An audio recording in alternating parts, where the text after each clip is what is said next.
Pensé por el tema, por lo que está pasando en este día, sería apropiado hablar del tema de cómo orar por los enfermos. Pienso que la acción de orar por un enfermo, en particular enfrente de él, puede ser una de las cosas más difíciles en la vida de un cristiano, porque uno siente que no hay palabras. Quieres consolar, pero ¿qué vas a decir? Uno en esa circunstancia a veces tiene ganas de dar la impresión que Dios va a sanar y todo va a salir bien, pero no somos carismáticos, no podemos prometer algo que Dios no nos promete. No puedo decir, Dios te va a sanar y luego también decir que Cristo murió por tus pecados, porque cuando el uno tal vez no ocurra, pone en tela de juicio el otro. Solo debemos orar de acuerdo con la voluntad de Dios. Pero a veces esto suena hasta cruel, porque sabemos de que tal vez la voluntad de Dios sea de que la persona sufra más y muera en su dolor. Y se complica aún más cuando pensamos en los muchos de ustedes que recientemente han llegado a nuestra iglesia y a la sana doctrina, pero antes estaban en una iglesia carismática. Porque muchas veces ni siquiera saben que deben orar o no para que Dios sane a una persona. Entonces, hoy en día pensé, ya que todo el mundo está hablando de un virus y que nuestro propio pastor necesita nuestras oraciones, sería sabio hablar de cómo orar por los enfermos, en particular los hermanos que están pasando por situaciones difíciles. Y obviamente quiero contestar la pregunta bíblicamente, entonces vamos a ir a varios pasajes, no va a ser una exposición de un solo pasaje, sino un estudio de varios pasajes bíblicos. Y de hecho, antes de contestar la pregunta, creo que es necesario contestar dos preguntas más. Así que si quieren apuntar un bosquejo para la noche, hoy Dios, por medio de su palabra, nos va a contestar 3 preguntas que nos ayudarán a orar por los enfermos de acuerdo a su santa voluntad. La primera pregunta que vamos a plantear es ¿por qué existe la enfermedad? La segunda es si Dios sanará por medio de nuestras oraciones. Y finalmente, ¿qué es lo que debemos pedir en nuestra oración por los enfermos? Así que, si me permiten, vamos a entrar directo en la primera pregunta, ¿por qué existe la enfermedad? Y yo pensé en 3 razones. La primera, en una sola palabra, es el pecado. Romanos 5:12 nos dice de que cuando el pecado entró en el mundo, que la muerte y la enfermedad entraron con él. Y antes de que me acusen de ser como los amigos de Job y decir de que cuando un enfermo sufre debido a un pecado en particular, que no es lo que estoy diciendo. No existe necesariamente una conexión directa entre un pecado y una enfermedad. El punto es simplemente esto: no habría enfermedad en nuestro mundo si no fuera por el pecado. Por eso el pecado es la causa de la enfermedad en general. Y esto creo que debe de animarnos, porque en el día que Dios erradica el pecado, la enfermedad también huirá con él. O sea, allá en la santa ciudad, la Nueva Jerusalén, no habrá muerte, no habrá llanto, no habrá dolor. Claro que puede ser de que haya una conexión, de que alguien está sufriendo porque Dios le está disciplinando. Creo que es sabio, si estamos pasando por una cosa difícil, preguntar a Dios, Dios, ¿me estás enseñando algo? Pero cuando veo a mi hermano que está sufriendo, no debo pensar eso, debo pensar de que a lo mejor Dios simplemente le está santificando más a la imagen de Cristo.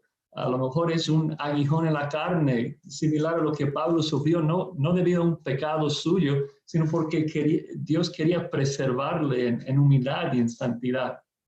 La primera razón, la enfermedad existe debido al pecado, pero hay una segunda y creo que más importante razón, es que la enfermedad existe porque glorifica a Dios.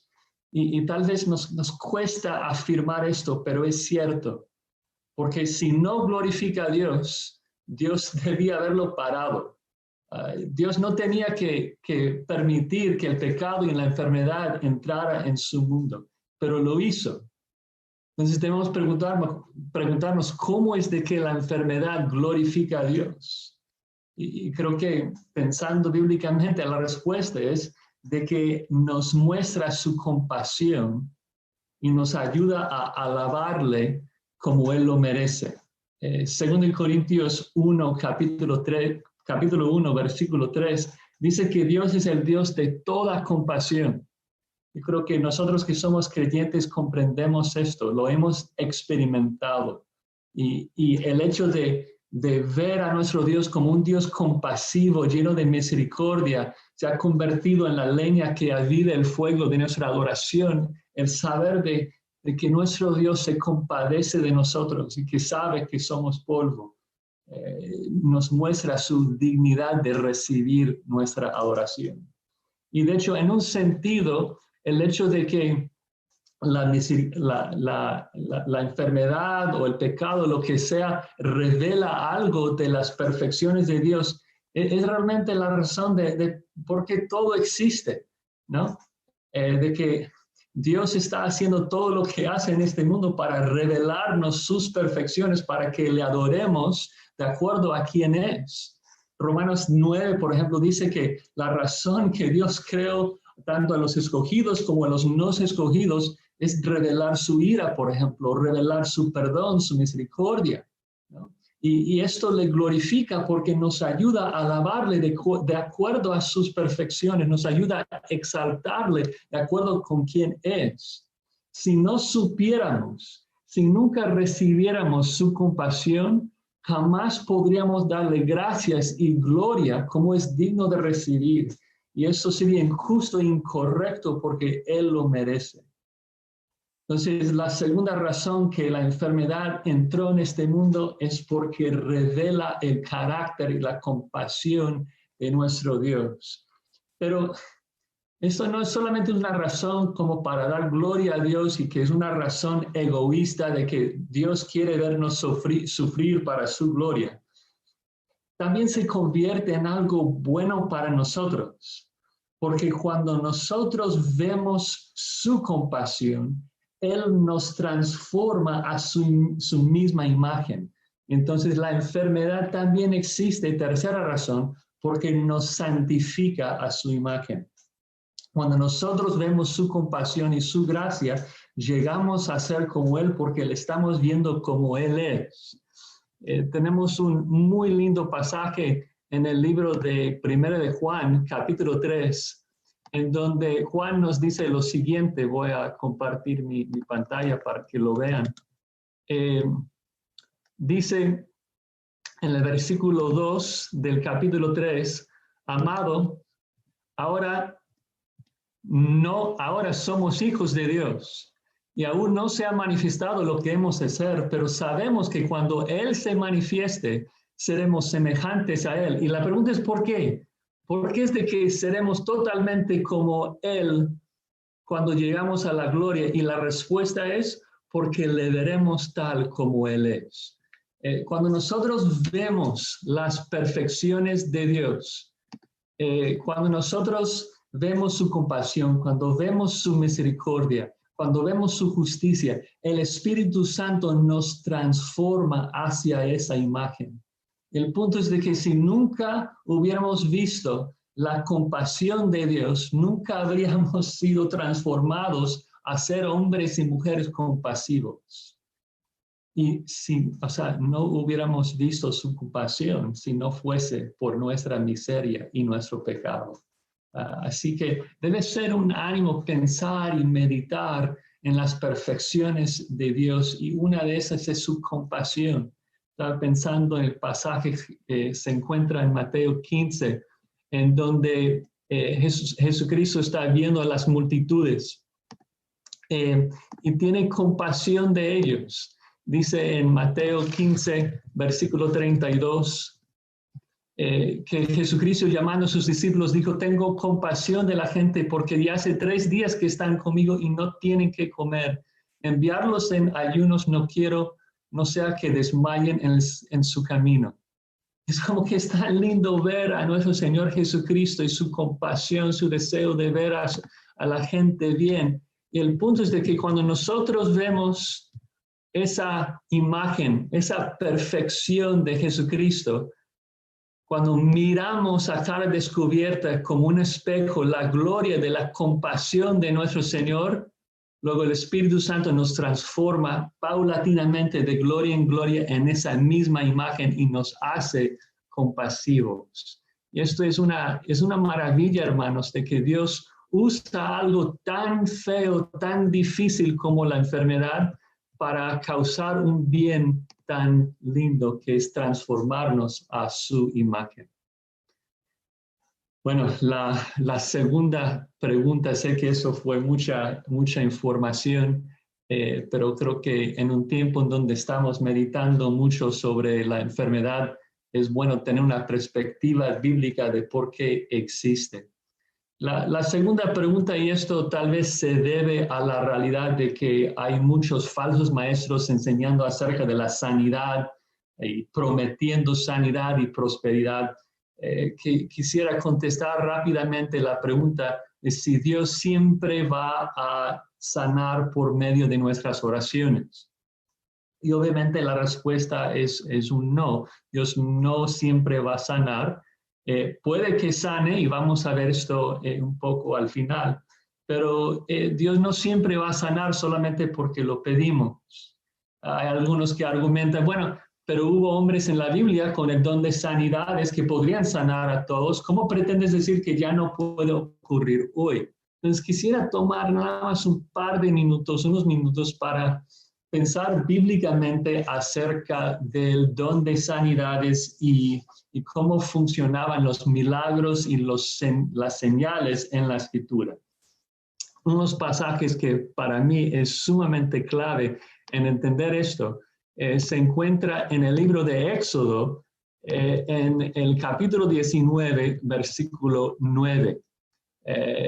Esto es, básicamente el momento antes de recibir los 10 mandamientos. Jehová está hablando con su siervo Moisés y dice, entonces Jehová dijo a Moisés, he aquí yo vengo a ti en una nube espesa para que el pueblo oiga mientras yo hablo contigo. Y luego, vean eso, y también para que te crean para siempre. Y vemos eso, es como que es sorprendente. ¿Cómo? ¿Dios quiere que la gente crea a Moisés? ¿Cómo es eso? Bueno, el punto es de que Dios estaba hablando por medio de Moisés y Dios no quiso que la gente escuchara a Coré, no quiso que la gente escuchara a los falsos maestros, quiso que solamente prestara su atención a Moisés y por eso dice, yo voy a hacer milagros, yo voy a obrar milagros por medio de ti para que la gente sepa que yo estoy hablando por medio de ti. Entonces Dios hace milagros extraordinarios por medio de Moisés, las 10 plagas, está haciendo cosas increíbles. Y si alguien cuestiona la autoridad de Moisés, ¿qué le pasa? La tierra le come, queda lepra, cosas increíbles, porque Dios quiso autentificar el ministerio de Moisés. Y lo otro es de que algo que estaba pasando es de que Moisés era la persona que Dios estaba usando para establecer el antiguo pacto y, por decirlo así, cambiar las reglas. De ese momento en adelante, la gente tenía que prestar atención a Moisés y al antiguo pacto. Pero Moisés, en un sentido, no tenía que obedecer al antiguo pacto. En cuanto a los judíos, uno de ellos y una vez al año podría entrar en el lugar santísimo. Pero Moisés entra y sale cuando quiere, hablando con Dios cara a cara. La gente no podría hacer eso.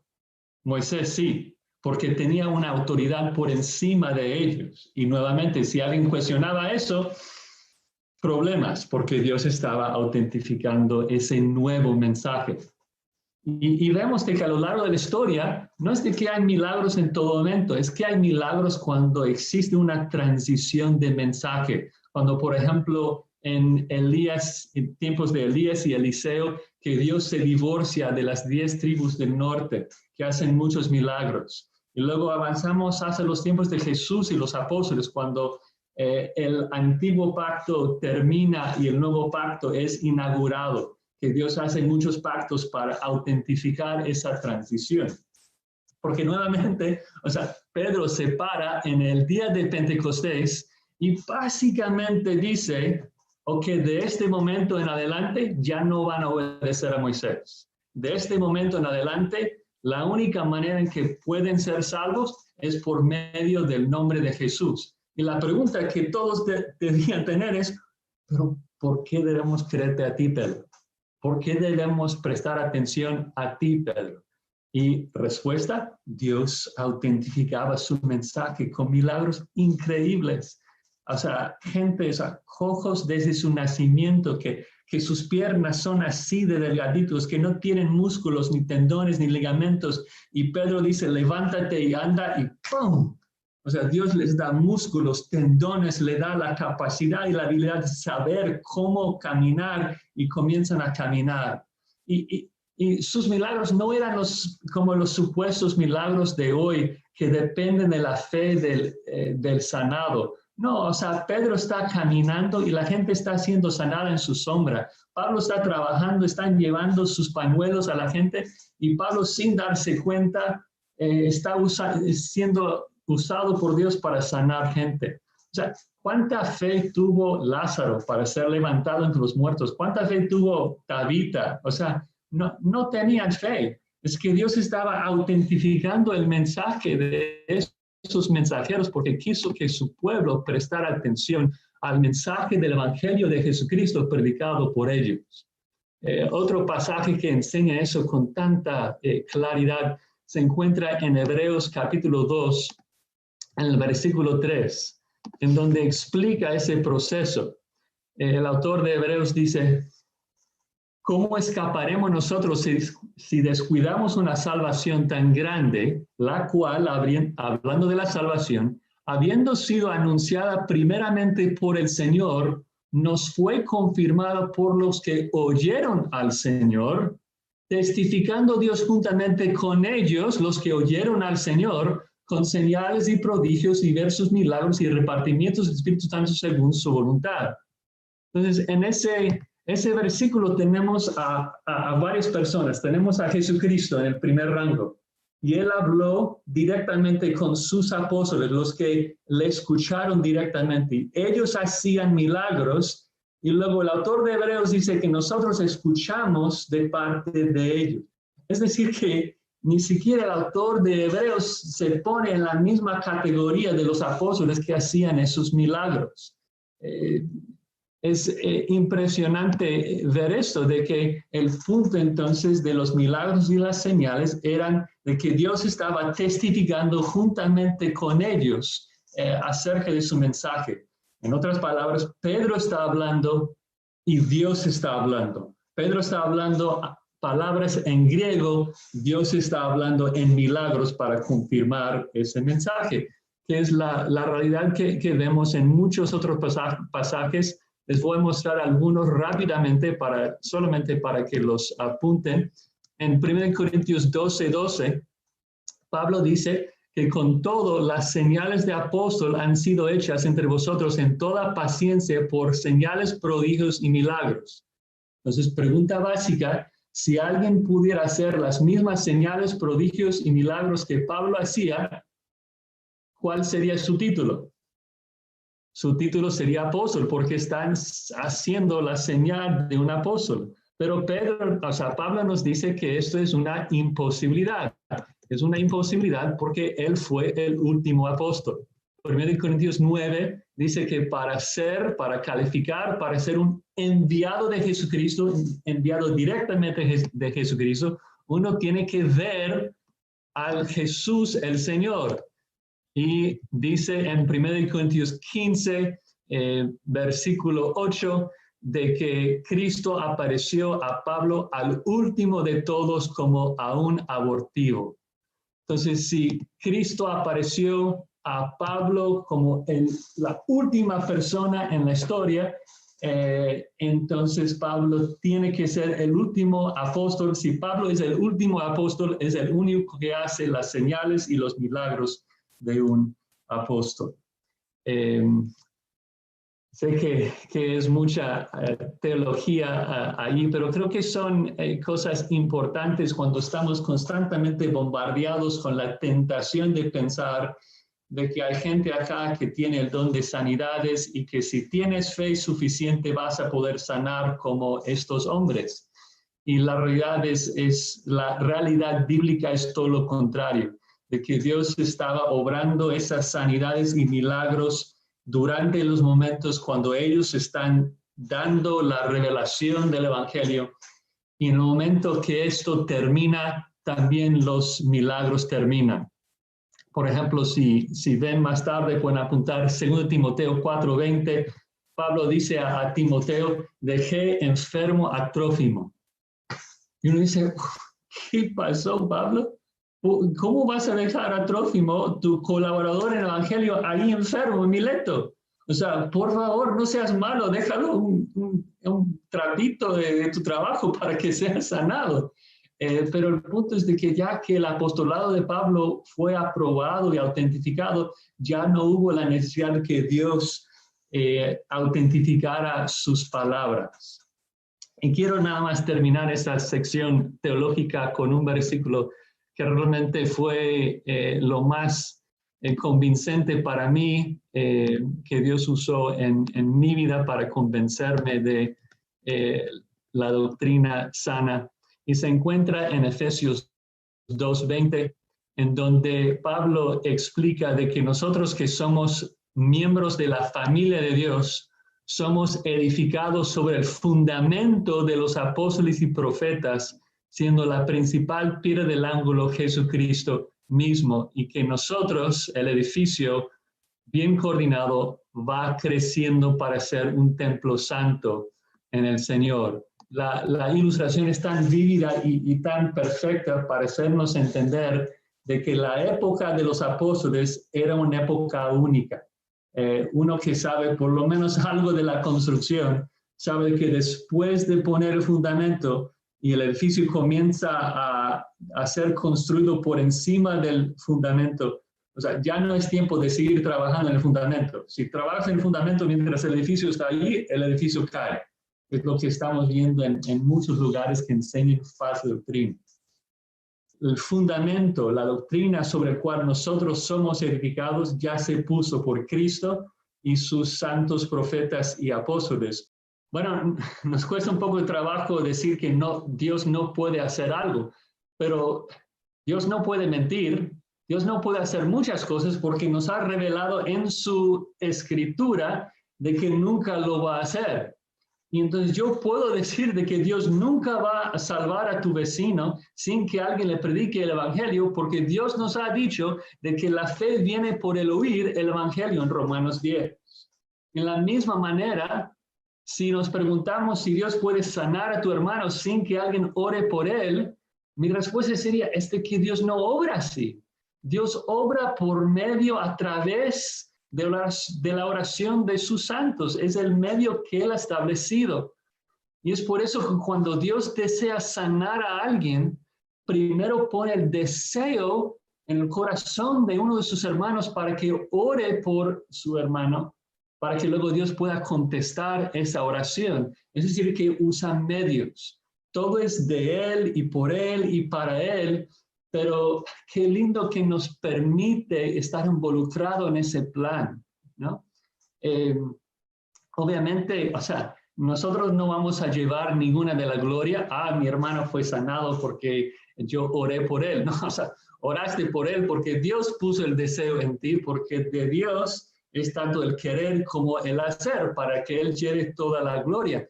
Pero nuevamente, qué gozo que Él nos permite estar involucrados en el cumplimiento de su voluntad.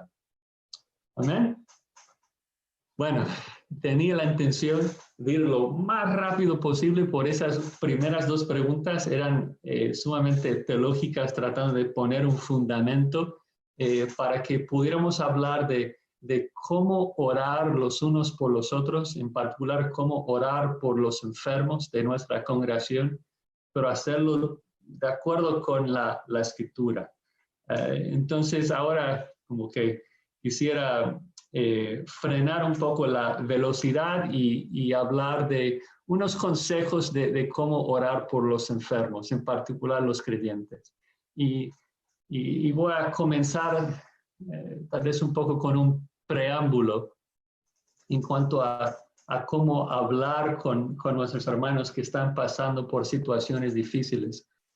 Por favor, no sienten la necesidad de escuchar la teología que yo acabo de explicar y luego pegar a la gente con algunas de esas verdades. Cuidado con sentir la necesidad, por ejemplo, de decir a un enfermo, esto está pasando para tu bien, es Romanos 8:28, o decir, hermano, tienes cáncer, tenerlo por sumo gozo, porque es lo que dice Santiago 1:2. La Biblia nos dice de que debemos llorar con los que lloran, no exhortar a los que lloran. Así que creo que debemos cultivar un corazón compasivo hacia los enfermos y reflejar el corazón compasivo de Dios hacia ellos. Cuidado con ser pronto para hablar con los amigos de Job. No necesitamos decir te entiendo. Debemos mostrar con nuestras acciones que entendemos, ¿no? Y si hablamos, Pedro nos dice, si alguno habla, hable conforme a las palabras de Dios. 1 de Pedro 4, versículo 11. Yo creo que es importante recordar cuando estamos hablando con alguien, sin importar la circunstancia, pero aún más cuando estamos hablando con un enfermo, mis palabras no pueden transformar a nadie. Y si alguien está pasando por una enfermedad en particular, una enfermedad severa que está más allá de su capacidad de soportar, lo que necesita son las palabras vivas y eficaces de su Dios. Así que te animo a pensar y meditar en pasajes bíblicos que podrían traer consuelo. Y la idea no es hablar de esos pasajes así de manera trivial, citando una frase del Salmo 99 fuera de su contexto, pensando de que son palabras mágicas. No, la idea es pensar en lo que significa el versículo para el hermano que está sufriendo y ministrarlo. En un sentido, tu meta debe ser entrar en el sufrimiento del hermano, como Pablo nos exhorta a hacer, y llorar con los que lloran. A veces en mis días de capellán, cuando estaba entrenando a otros capellanes, decía, si las lágrimas todavía no te han salido de los ojos, probablemente no estás listo para consolar a tu hermano, porque la exhortación es llorar con los que lloran, ¿no? El pasaje muy conocido que conocemos de Juan 11, Jesús lloró, debe hacernos pensar un poco en esto. Y yo creo que hay gente que mal interpreta ese pasaje pensando que Jesús está llorando debido a que Lázaro está muerto. Pero no es lo que está pasando. Si vemos el pasaje rápidamente en Juan 11, versículo 35, donde dice Jesús lloró, tenemos que ver el contexto anterior de por qué Jesús está llorando. Y no es por la muerte de Lázaro, porque Jesús sabe que lo va a resucitar. El texto dice de que Jesús, entonces, versículo 33, Jesús entonces al verla, ¿quién es María? Al verla llorando, y los judíos que la acompañaban también llorando, se estremeció en espíritu y se conmovió. Y dijo, ¿dónde le pusiste? Le dijeron, Señor, ven y ve. Y Jesús lloró. ¿Por qué lloró? Porque otros estaban llorando. Y eso es la respuesta bíblica cuando vemos a una persona que está sufriendo, que está padeciendo, que está llorando. Nuestra respuesta no es hablar de inmediato. Nuestra respuesta no es darle teología. Nuestra respuesta es una lágrima, es compasión, es mostrar nuestro amor y afecto hacia hacia ellos, ¿no? Y lo interesante es que cuando tú realmente haces tu trabajo de entrar en el sufrimiento del enfermo y tú sufres el mismo dolor del enfermo, Dios te va a consolar a ti con su palabra y ahora tú vas a poder transferir ese consuelo al hermano. Bueno, fin del preámbulo. Entremos en las peticiones y quiero empezar más pensando en las dos categorías de peticiones que podemos orar por los enfermos. La primera categoría es que debemos orar que la voluntad de Dios sea hecha para que Dios sea glorificado, ¿no? Obvio, en todo lo que pedimos, en todo lo que oramos, debemos orar de acuerdo con la voluntad de Dios para que Él sea glorificado. Y cuando decimos al final de una oración, en el nombre de Jesús, de eso se trata, de que estamos orando de que Dios sea glorificado por medio de su Hijo Jesucristo, de que Él sea glorificado, ¿no? Y si eso significa de que yo voy a sufrir, sufro, porque lo que yo deseo, lo que yo quiero es de que todo lo que se haga en mi vida sea digno del nombre de mi Señor Jesucristo. Entonces, primera categoría, orar que Dios sea glorificado al cumplir su santa voluntad. Y segunda categoría, oramos que la enfermedad tenga un efecto santificador en el enfermo, porque eso es lo que es mejor para su eternidad. Oramos de que la enfermedad santifique al enfermo, que le transforme, que le cambie a la imagen de Jesucristo. Esas son, creo que, las dos categorías de cosas que oramos. Pero ahora seamos prácticos, pensando en algunas peticiones en particular. Una de las primeras cosas que oro es si es posible que Dios providencialmente sane al enfermo, usando cualquier medio posible, sea medicina, sea lo que sea, pero oro para que el enfermo se recupere pronto y completamente. Y a veces como gente que cree en la soberanía de Dios nos cuesta trabajo orar eso, pero no debe costarnos trabajo. Es un buen deseo orar que nuestros hermanos tengan salud, que sean sanos, si esto es la voluntad de Dios. Y esto es un reflejo del mismo corazón de Dios. Dios no se deleita en nuestro sufrimiento. O sea, Jesús lloró con María, hermana de Lázaro. O sea, si Dios se deleitara en el sufrimiento de ellos, no habría un árbol de la vida en la Nueva Jerusalén para dar sanidad a las naciones, ¿no? Dices, oye, pero Josías, si Dios no desea que nos enfermemos, ¿qué pasa? ¿Estás diciendo que a veces cosas pasan que Dios no quiere y que Dios como que no está soberano sobre algunas enfermedades? No, el asunto es de que la voluntad de Dios es mucho más compleja de lo que nosotros podamos comprender. A veces Dios decreta algo que no desea, porque el decreto produce algo que Él desea más. ¿Sí me explico?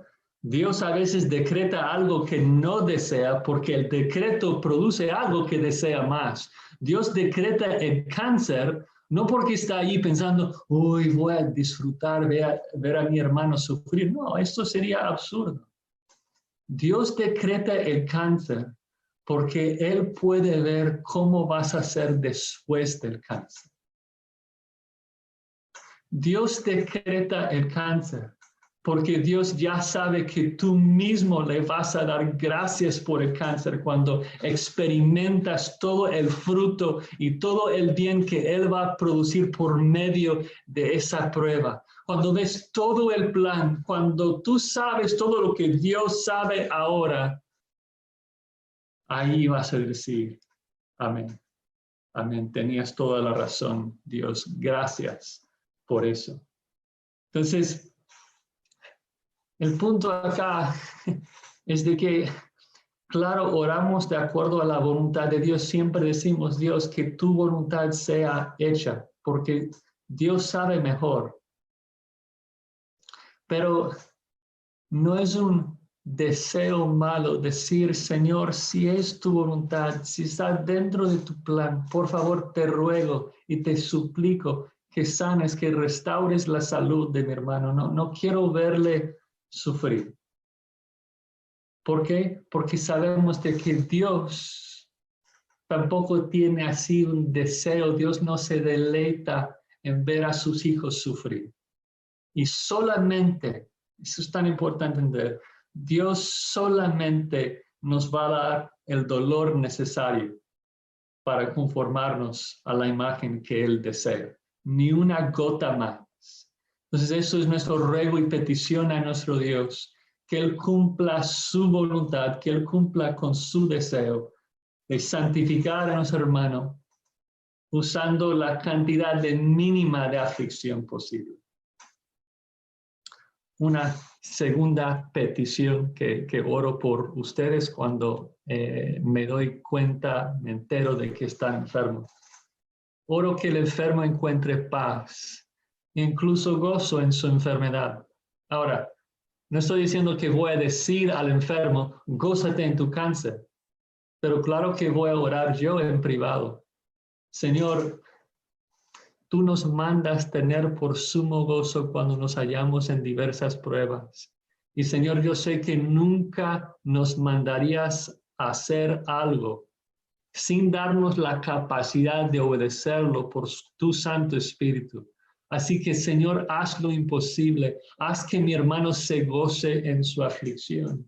Y luego cuando estoy con mi hermano, oro por él y digo, Señor, dale fuerzas para obedecerte, Señor, dale paz, dale contentamiento de que por medio de esta aflicción va a ver tu rostro más claramente. Y esto me guía a una tercera petición. Queremos orar que la fe del enfermo sea fortalecida. Fe es la convicción de lo que no se ve. Fe es tener la capacidad de ver lo invisible entonces. Entonces debemos orar que la enfermedad ayude al creyente a ver la misma cara de Jesús con más claridad, que vea su hermosura, que vea su compasión, que experimente su ternura, que nuestros hermanos en su dolor puedan sentir la paz que sobrepasa entendimiento, que ellos pueden descansar en su gracia, en su perdón, que puedan apreciar aún más en sus tiempos de aflicción, en sus tiempos cuando están considerando y pensando más tal vez en su propia muerte, más confianza de que por medio de la cruz del Calvario sus pecados han sido perdonados y que eso los traiga paz, eso les traiga gozo y consuelo al saber de que aún si Dios decide sanarlos completamente, llevando sus espíritus de esos cuerpos que no funcionan, de que aún si Dios decida esto, va a ser su mejor. Y cuando estamos con nuestros hermanos, los animamos con esas verdades, con tu ternura, con compasión, de que Dios muchas veces por medio de la aflicción nos permite ver con más claridad su gracia y su perdón. Una cuarta petición es orar para que el enfermo ministre a otros. Hay un pasaje muy importante cuando hablamos de la enfermedad y de la aflicción y se encuentra en 2 de Corintios capítulo 1. Voy a leerlo. Dice Pablo en 2 Corintios capítulo 1, después de la introducción del versículo 1 y 2. 2 Corintios 1, 3. Bendito sea el Dios y Padre de nuestro Señor Jesucristo, Padre de misericordias y Dios de toda consolación, el cual nos consuela en todas nuestras tribulaciones. Y luego viene el para qué.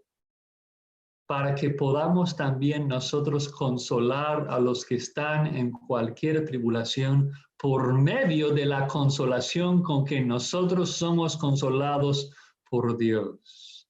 Porque de la manera que abundan en nosotros las aflicciones de Cristo, así abunda también por el mismo Cristo nuestra consolación. Entonces Pablo explica de que cuando alguien pasa por una prueba, una enfermedad, una dificultad, de que seguramente sin faltar, sin excepción, Dios va a consolar a su Hijo.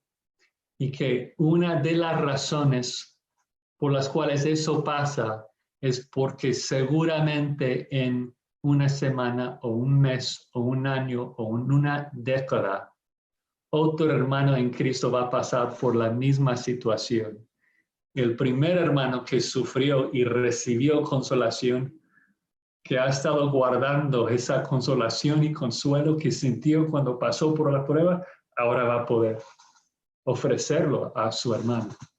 Y esto es algo muy lindo y muy importante, porque uno de los motivos que oramos entonces es porque la recuperación de un hermano va a permitir que ministre a la iglesia que Cristo ama y que Cristo quiere cuidar. Un punto muy importante cuando hablamos de la oración.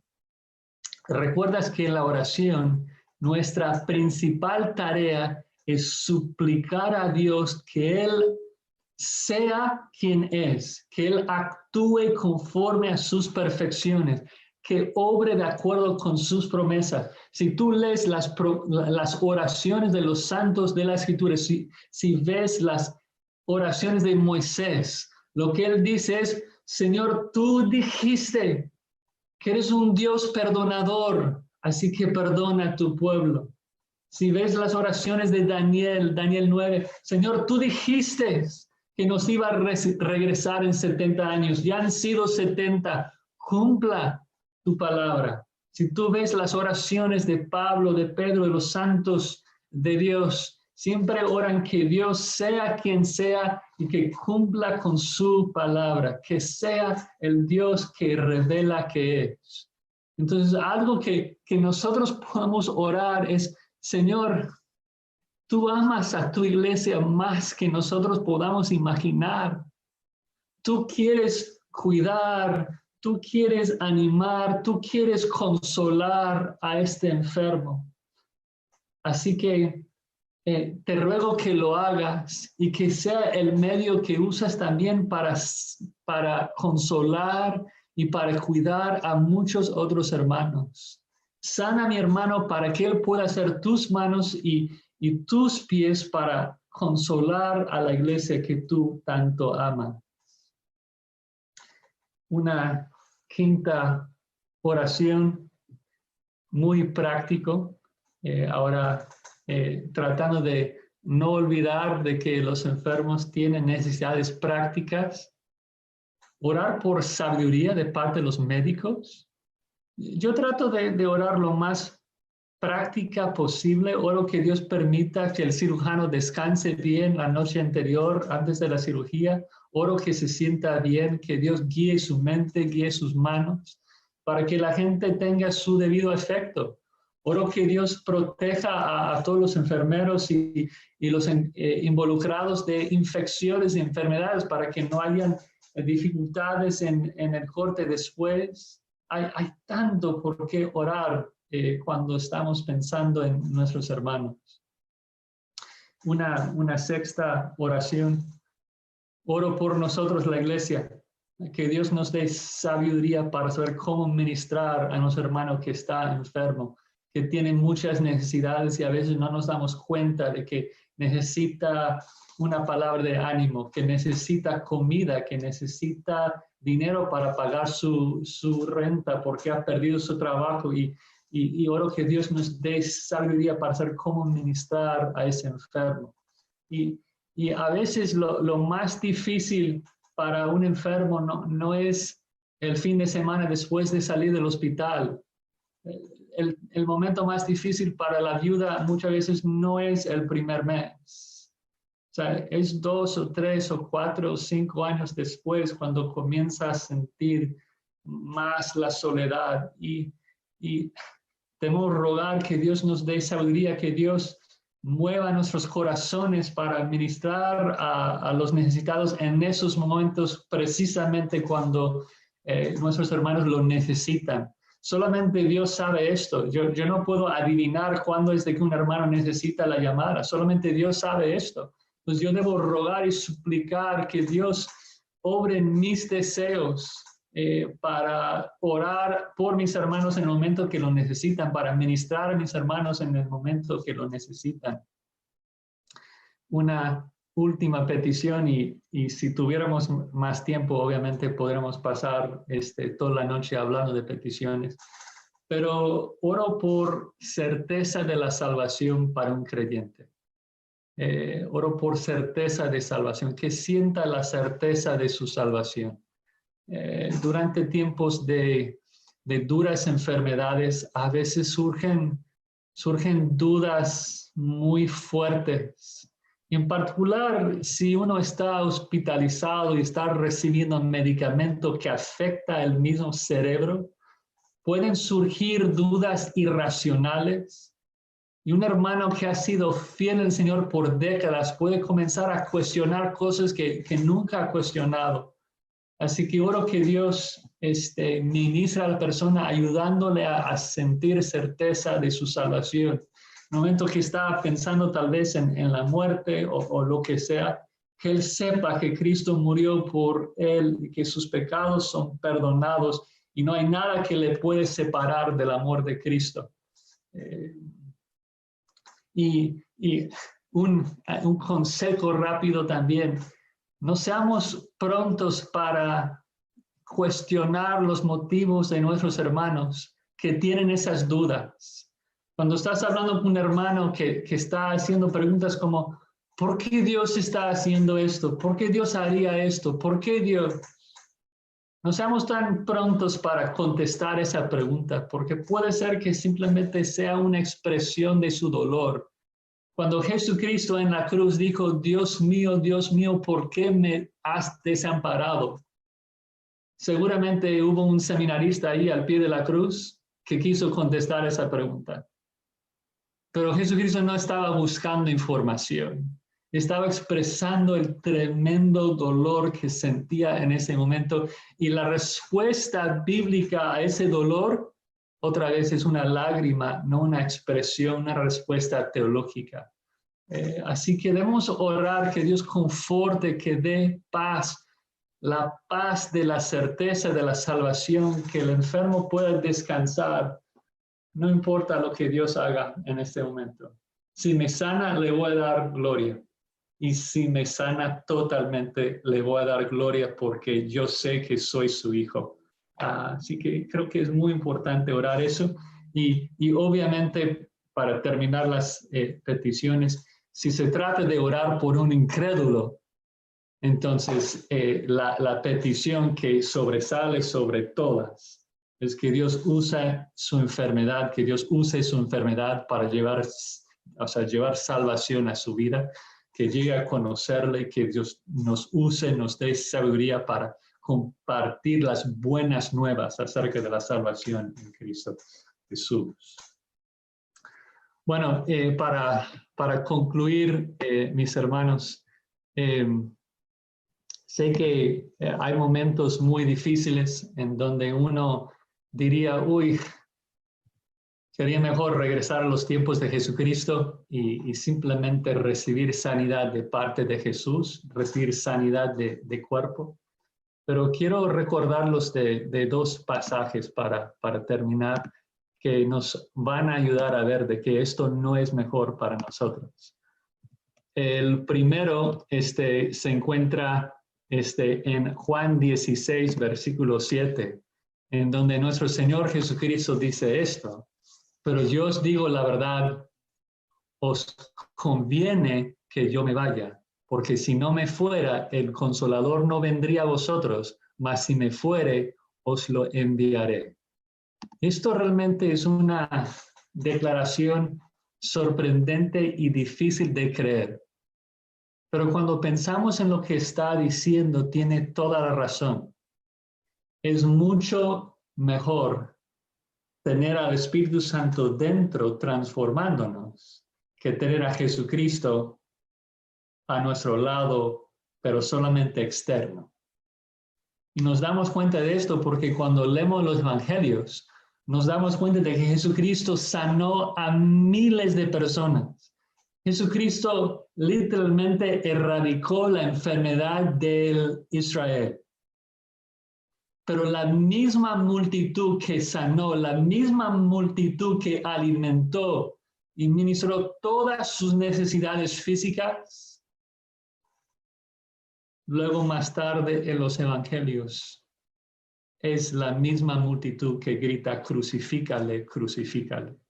Y estos serían exactamente las palabras que nosotros diríamos a Jesucristo si no fuese por la obra santificadora del Espíritu Santo en nuestros corazones. Es muchísimo mejor vivir con enfermedad física que permanecer en muerte espiritual.